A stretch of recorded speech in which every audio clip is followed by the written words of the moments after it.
What's up, everyone? Today I'm going to talk a little bit about marginalized identities in game communities.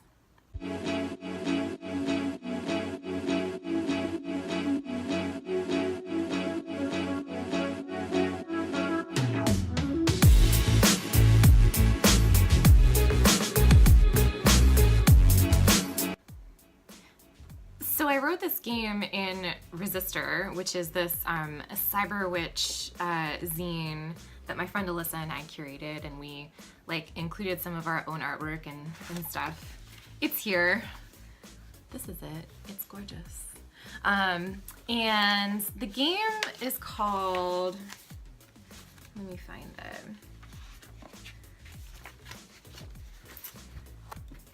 The game is called Signal.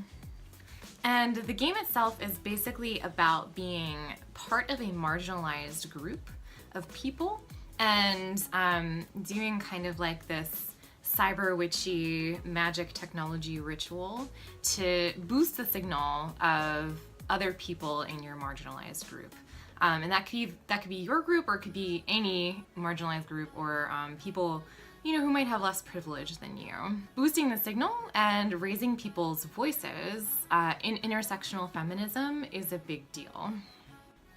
Intersectional feminist theory looks at the different experiences that are complicated and nuanced that people have based on different intersections of privilege and oppression. So for example, if you look at the intersections of my political identity, I am queer, I was assigned female at birth, I have a disability, and I'm currently non-binary. So those things make me have less privilege than, in this intersectional theory, than a straight white man who is cis. But it makes me I would have more privilege than a straight black woman based on my race. I'm white. So that's kind of an example of how privilege and identity work within intersectional theory. Although privilege politics can be difficult games to play within different marginalized communities, because it's not like who has more and who has less privilege and that gains them this and doesn't gain these other people that, and it often turns into kind of tense and not great political identity arguments, when really we should be kind of fighting against the system that is oppressing us, in capitalism, as opposed to each other. But that's complicated. But recognizing my white privilege among my other marginalized identities is also important, basically is the idea behind intersectional theory. And intersectional theory allows people to recognize the privilege they have, and with that privilege, use it for people who have less privilege than them. So I use this to boost the signal of people who, for various reasons, might have less political identity privilege than me in the world.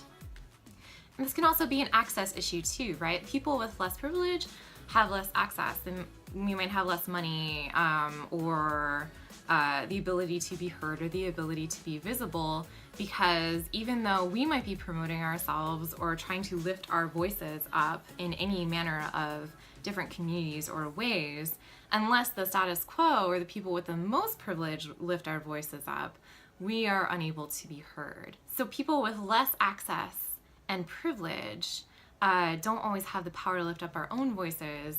We need people with more privilege to do it for us and with us. So the reason that some voices are heard more, like white cis men's voices, than others, like marginalized voices, marginalized by gender, sexuality, race, ability, class, etc. It's systemic. American culture systemically prioritizes white cis male voices over everyone else's. This is super easy to see when we look at tabletop games and LARPs.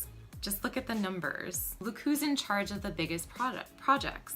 How many white cis man designer names do you know versus, any femme, masc, non-binary, trans, agender, or women's designer names do you know? Just measure that in your head for a second. It is important as marginalized creators to boost each other's voices and support each other. But it's also important that we have people who have more privilege than us boost those voices as well. We need people to boost our signal. You know, just like my game. Which, if you're interested in buying, I will put the link below. I'm currently working on, well, many projects, but 2 big projects that will basically enable people to be able to boost the signal more easily. And the first one is something really excited that came out today, and it's called More Seats at the Table. It's a newsletter, it's bi-weekly, and it has a Patreon, and it's created by me and Anna Kreider and Misha Bushjager and Kimberly Lamb. And basically what we want to do with this is showcase and curate as many marginalized designers in the RPG and LARP landscape as we can. So put all that work out there and into a newsletter so that people can easily see it, easily buy it, easily share it.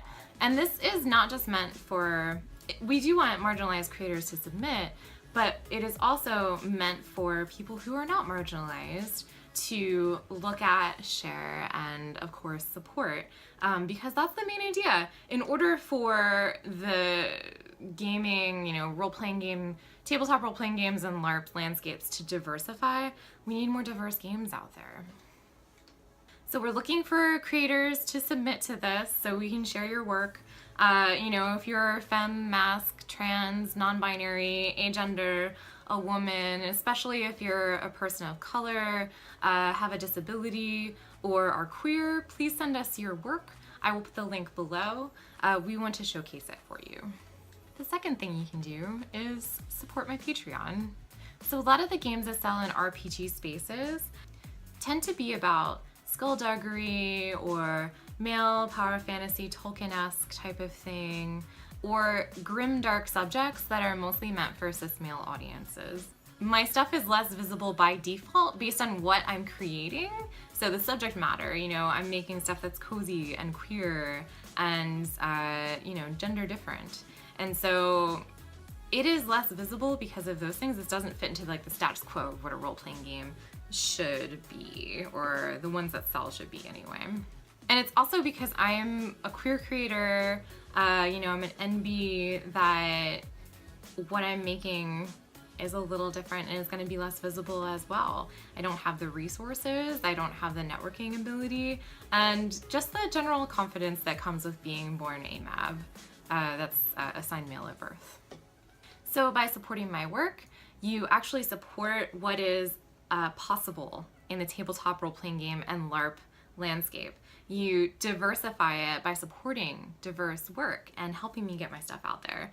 Just supporting my Patreon for like $1 or $2 a day helps me make things. So that's super helpful and a great way to get games that are outside of the status quo and that help diversify the space. So what I'd like to know from you is, how do you help diversify tabletop role-playing game and LARP spaces? Whose signal are you boosting, and how can you boost it every day? Let me know in the comments below your thoughts about boosting the signal for marginalized creators. If you'd like to buy Resistor, it's a zine. There's 2 volumes out right now. They're both on DriveThruRPG. And please follow, like, subscribe, hit the notification bell for this channel, for me, and share with your friends if you like what I'm doing here. Also, these videos are supported by my Patreon, so if you can go there and even just give $1 or $2, that means the world to me. I'm basically living off of that as my main steady income now, reliable income every month. So that's a big deal, helping me survive in the world today. And thanks so much for listening. See you next video.